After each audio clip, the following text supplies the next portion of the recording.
Assalamualaikum warahmatullahi wabarakatuh. Shalom, Om Swastiastu, Namo Buddhaya, salam kebajikan, salam sejahtera untuk kita semua. Perkenalkan, nama saya adalah Putu Anindita Viralaksmi, SPC, MPC, Psikolog. Saya adalah dosen tetap pada program studi Psikologi Fakultas Sosial dan Humaniora Universitas Bunda Mulia. Pada kesempatan ini, video ini disusun sebagai bagian dari pemenuhan persyaratan sertifikasi dosen tahun 2026, yaitu penyampaian pernyataan diri dosen dalam unjuk kerja Tridharma Perguruan Tinggi atau PDD UKTPT yang berfokus pada aspek pendidikan dan pengajaran.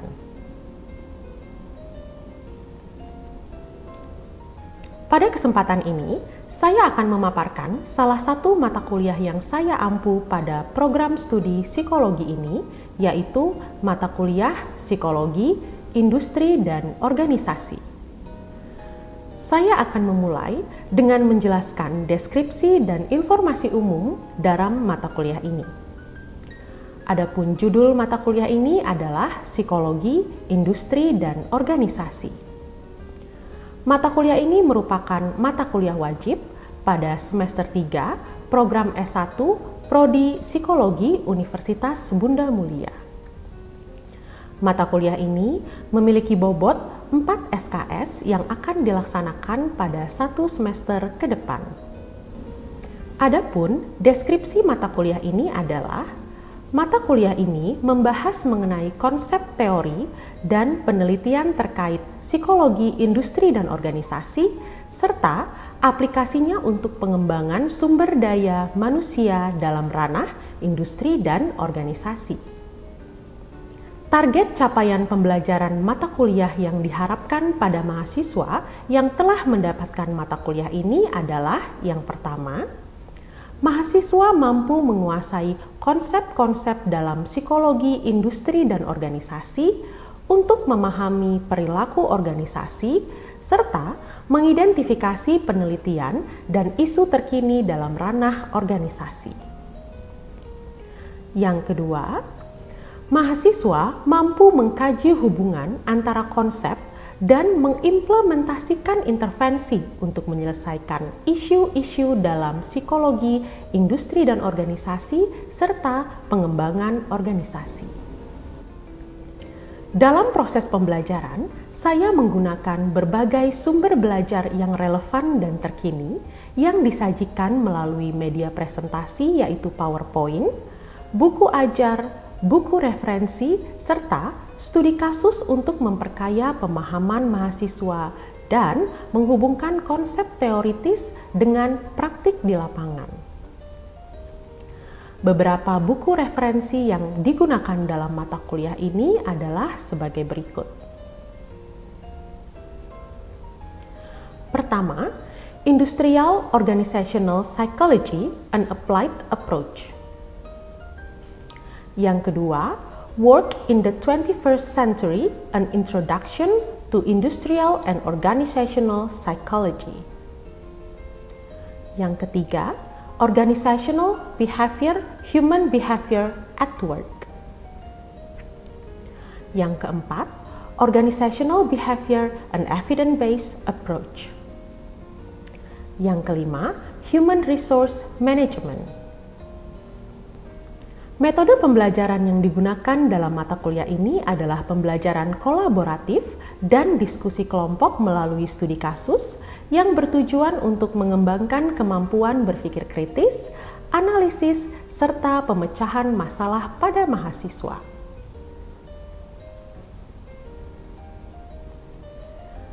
Selanjutnya, saya akan menguraikan pokok pembahasan mata kuliah yang akan dilaksanakan pada setiap pertemuannya, di mana terdapat 14 pertemuan, 7 pertemuan sebelum UTS, 1 pertemuan sebagai UTS, 7 pertemuan setelah UTS, dan 1 pertemuan sebagai UAS.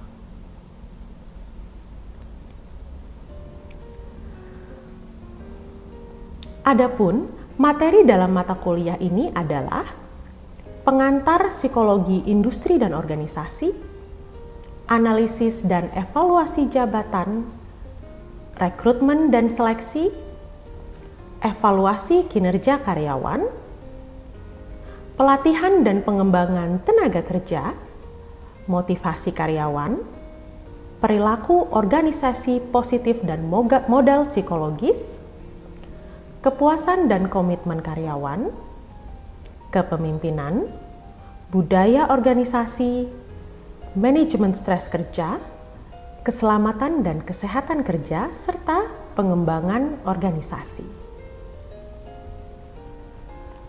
Persentase penilaian untuk mata kuliah ini adalah 30% untuk tugas mandiri, 30% untuk UTS, serta 40% untuk UAS, yang tentunya penilaian ini dilakukan dengan sangat objektif. Berikut, saya akan menampilkan cuplikan proses pengajaran pada pertemuan pertama dengan topik pengantar industri dan organisasi. Berikut cuplikannya, selamat menyaksikan dan terima kasih. Selamat siang teman-teman semua. Siang. Baik, perkenalkan, nama saya Putu Anindita Viralaksmi, SPSI MPSI Psikolog. Nah, pada siang hari ini kita akan mempelajari materi mata kuliah Psikologi Industri dan Organisasi.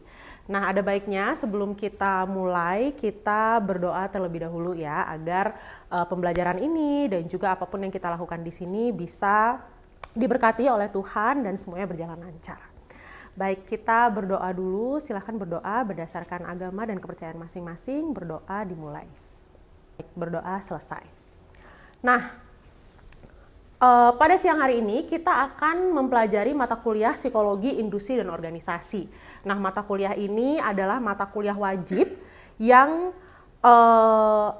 yang kalian dapatkan di semester 3 ya, di program S1 ini di program studi psikologi.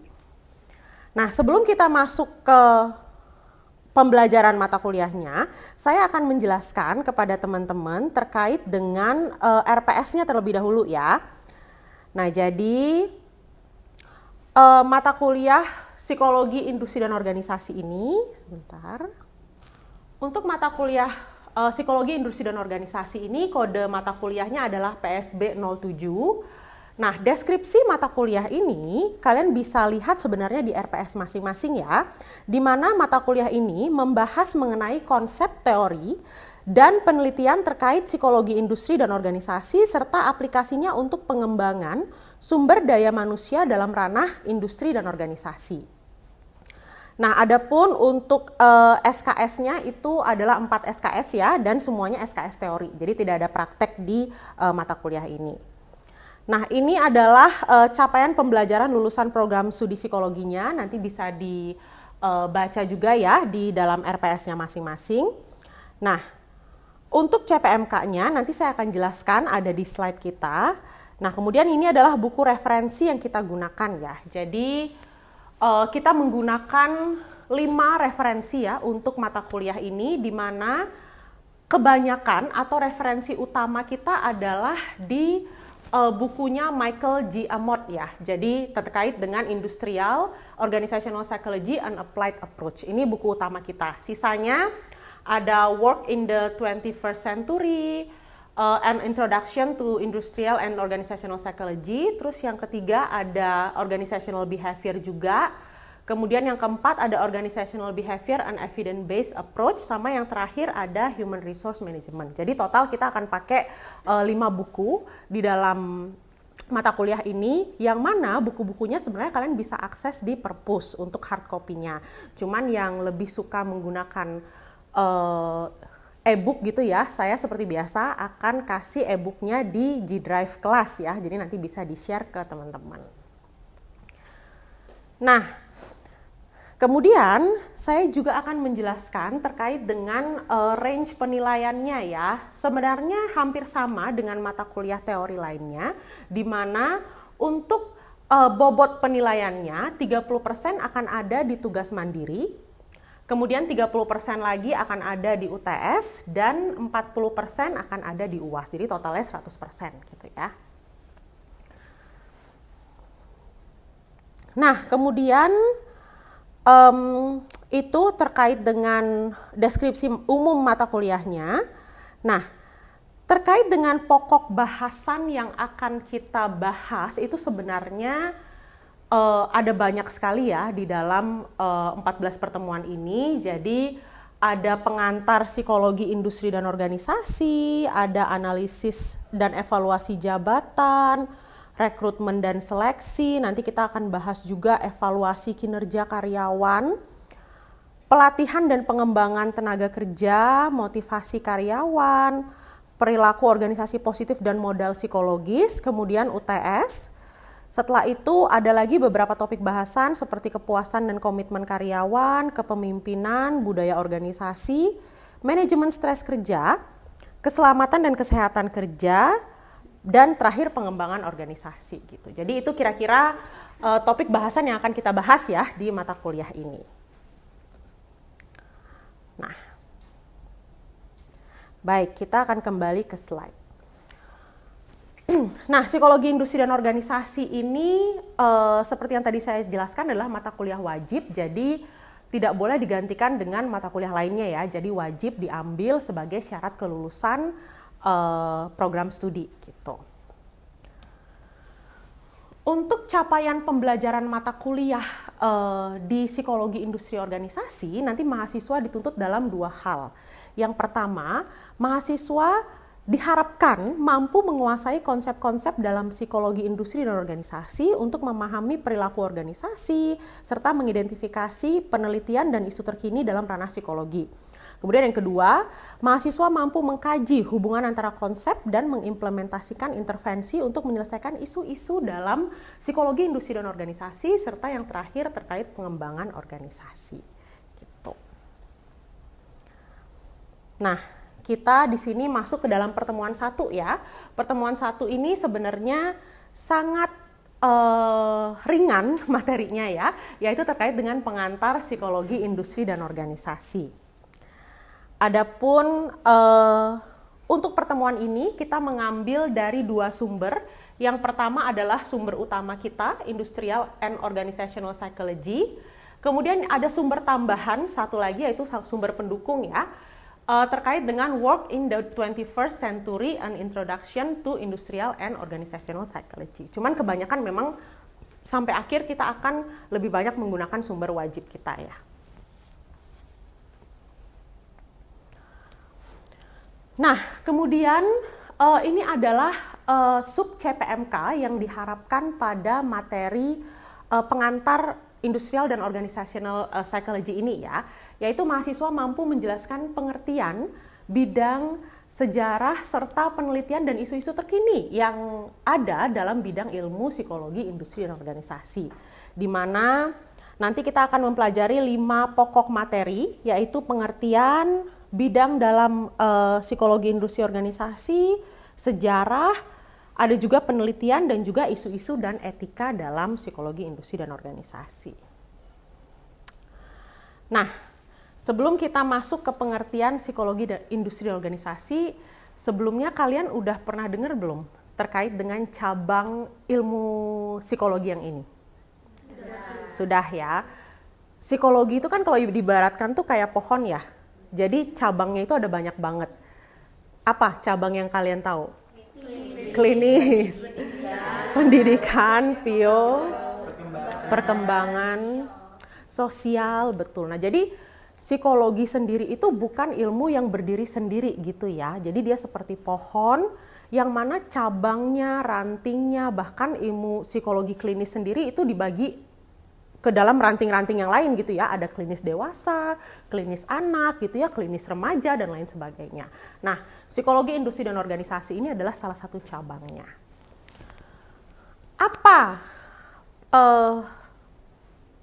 Apa ya, inti utama dari psikologi industri organisasi ini, dari cabang ini adalah dia tidak sama dengan psikologi klinis, teman-teman. Kalau kita ngomongin psikologi itu kan biasanya erat dengan penyakit mental ya. kalau kalian ditanya sama orang tua misalnya jurusan apa? Oh jurusan psikologi, oh coba baca saya gitu ya. Oh berarti sudah bisa deteksi yang mana orang dengan gangguan jiwa, yang mana orang normal gitu kan ya. Nah untuk cabang yang ini itu agak berbeda. Karena di psikologi industri dan organisasi kita itu nggak dealing with orang yang dengan gangguan jiwa. Tapi kita deal with orang-orang yang sedang mencari potensi maksimalnya gitu. Jadi agak beda ya dengan term psikologi yang sangat klinis sekali. Dimana kalau biasanya psikologi klinis itu kan dia term yang digunakan adalah menyembuhkan atau healing ya. Kalau PIO apa yang kita sembuhkan? Kan kita nggak berhubungan dengan orang yang sakit. Jadi apa yang term yang digunakan adalah untuk mencapai potensi maksimal. Contoh misalnya Andin misalnya sekarang fungsi akademik ya berarti ya misalnya akademiknya sudah 100%, misalnya UTS PIO nanti dapat nilai 100 misalnya, amin gitu ya. Nah, gimana caranya nanti kita meningkatkan potensi Andin menjadi 150 gitu. Jadi orang yang sudah 100% itu tuh nggak bisa kita diem dan puas. Tapi kalau misalnya di psikologi industri organisasi, ini maksimalnya berapa? Karena ada orang yang maksimalnya 100, ada orang yang maksimalnya 60, ada orang yang maksimalnya 150. Jadi dia di above average. Kan ada ya orang seperti itu ya.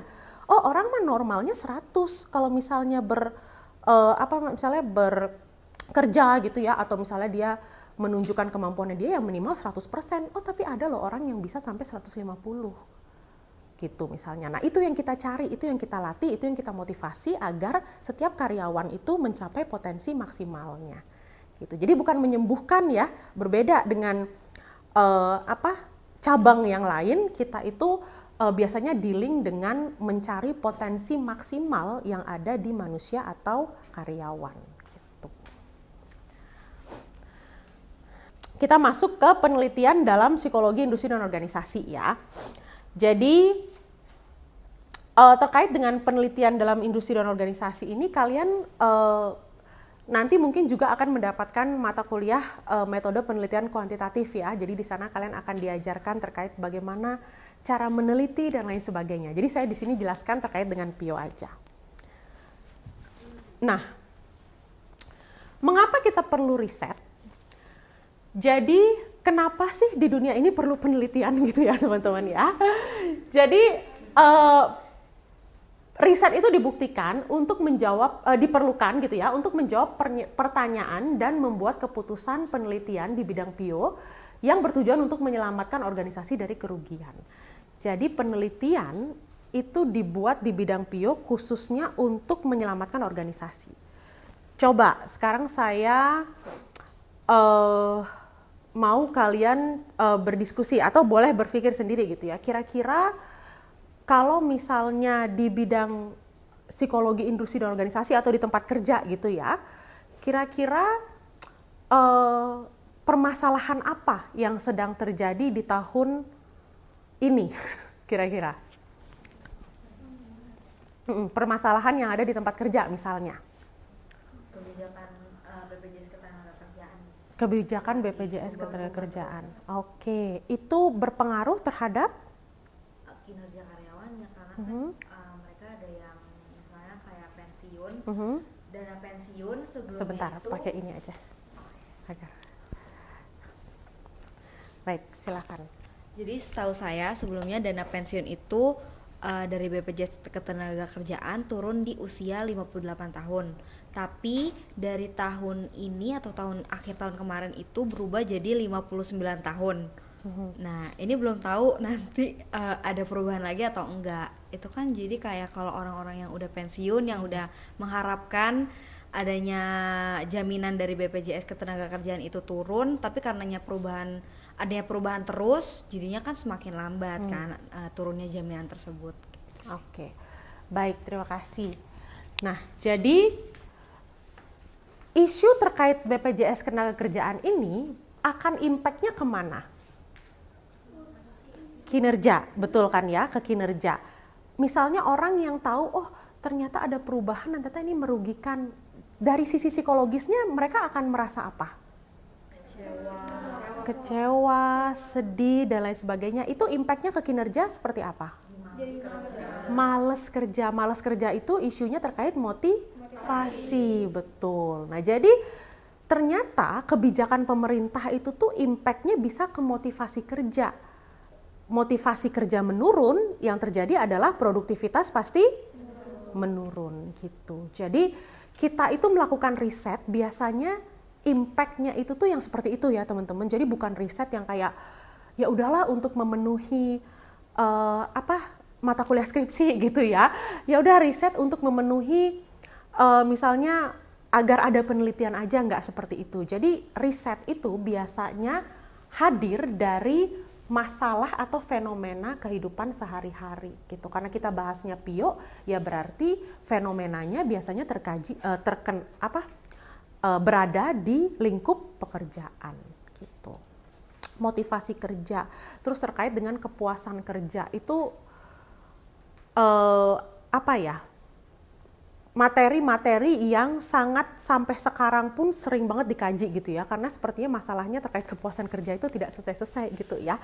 Ada aja yang kepuasan kerja, kemudian juga motivasi kerja terkait dengan apalagi kompensasi, itu kayaknya masalah yang nggak putus ya di bidang psikologi industri dan organisasi. Nah, penalaran umum juga bisa ya, contohnya misalnya kalau misalnya karyawan digaji UMR, sudah pasti mereka akan puas.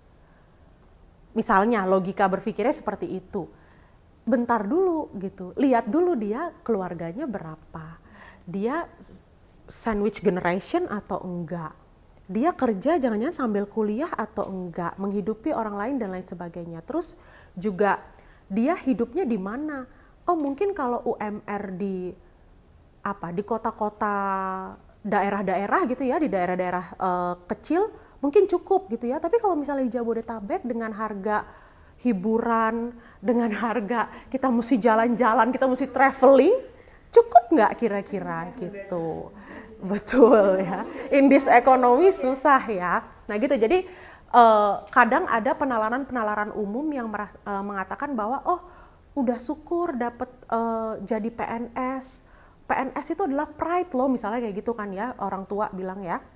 Tapi bentar dulu, dia itu cukup nggak? Atau misalnya dia sandwich generation dan lain sebagainya. Jadi ada banyak faktor yang perlu kita kaji atau pertimbangkan sebelum kita menerima beberapa konsep-konsep umum yang biasanya dikatakan oleh orang-orang gitu ya. Nah, cara melakukan penelitian di bidang PIO dan juga bidang-bidang lainnya, yang pertama itu membuat pertanyaan dari fenomena, kemudian kita bisa baca jurnal gitu ya, membentuk hipotesa, melaksanakan studinya, adanya sampel ini maksudnya kita mau meneliti di mana gitu ya, di karyawan swasta, di karyawan negeri, di dosen gitu ya, di freelancer atau di mana. Kemudian baru kita tentukan teknik analisa yang dapat digunakan gitu. Nanti kita saya akan kasih tugas juga terkait dengan membaca jurnal penelitian psikologi industri dan organisasi. Harapannya kalian lebih fasih gitu ya dengan apa aja sih sebenarnya hal-hal yang harus dilakukan dalam penelitian. Nah, terakhir ini adalah terkait dengan isu-isu dan etika dalam psikologi industri dan organisasi ya. Isu-isunya apa? Itu ada banyak sekali. Stres kerja, siapa sih yang tidak stres ya? Semua stres ya, bahkan orang terkaya di dunia stres juga nggak? Stres juga pasti ya. Jangankan orang yang tidak kaya ya, orang kaya aja stres gitu ya. Apalagi ya. Jadi stres kerja itu adalah isu di PIO yang tidak putus-putus ya. Sama yang kedua juga ada keseimbangan kehidupan dan kerja, work-life balance. Kalau Gen Z sekarang isunya apa? Nanti kalau misalnya kerja, pengennya itu tuh apa sih yang paling top of the top gitu? Gaji, baik. Jadi UUD ya, ujung-ujungnya duit ya. Oke, selain gaji, berarti maksudnya kita kalian itu mikir kalau misalnya kerja, yang penting gajinya oke, pertimbangannya lumayan dipertimbangkan gitu berarti ya tempat kerja ini ya. Yang kedua apa? campur-campur gitu kan. Nggak bisa cuma ya udah gaji yang standar gitu. Sesuai job desk, maksudnya berarti kita bekerja sesuai dengan bidang kita gitu ya. Sesuai bidang kita dan dihargai dengan gaji yang sesuai gitu ya. Oke, berarti working with passion ya. Gen Z sekali ya. Kemudian yang ketiga apa lagi? Lingkungan. Lingkungan kerja. Oke. Lingkungan kerja itu maksudnya Orang-orang yang ada di peer-nya gitu ya. Rekan kerja berarti. Oke. Jadi yang penting rekan kerja harus nyambung, nyaman gitu ya, nggak toxic environment gitu ya. Oke, nggak jauh beda ternyata sama gen milenial ya. Tapi beberapa penelitian yang saya baca mengatakan bahwa waktu gen milenial kan saya milenial juga ya, beberapa penelitian dilakukan milenial itu ternyata concernnya dia yang paling utama itu ada juga terkait dengan work-life balance ini. Jadi maksudnya mungkin terkait umur juga ya, karena umurnya udah menikah atau mungkin sudah agak mateng saat survei itu dilakukan. Kalau kalian kan belum ya, maksudnya belum ada juga pikiran berkeluarga ya, maksudnya masih sangat jauh, betul ya, betul. Jadi pada saat milenial ini diteliti, mereka itu yang menjadi concern dalam pekerjaan itu nantinya adalah work-life balance. Jadi misalnya masuk jam berapa, ya nanti pulangnya juga jangan telat-telat, misalnya kalau ada lembur misalnya dibayarkan atau apa. Itu aja materi pada siang hari ini. Jadi tadi kita sudah saya sudah memaparkan terkait dengan 5 bidang materi yang tadi kita sudah bahas ya. Berikut adalah ringkasannya. Jadi area studi PIO itu terdiri dari 3 ya. Jadi ada personel, organisasional, dan juga ergonomi ya atau human factor. Kemudian psikologi industri organisasi dimulai dari awal tahun 1990-an dan berkembang cepat saat Perang Dunia Pertama ya, di tes Army Alpha dan Army Beta.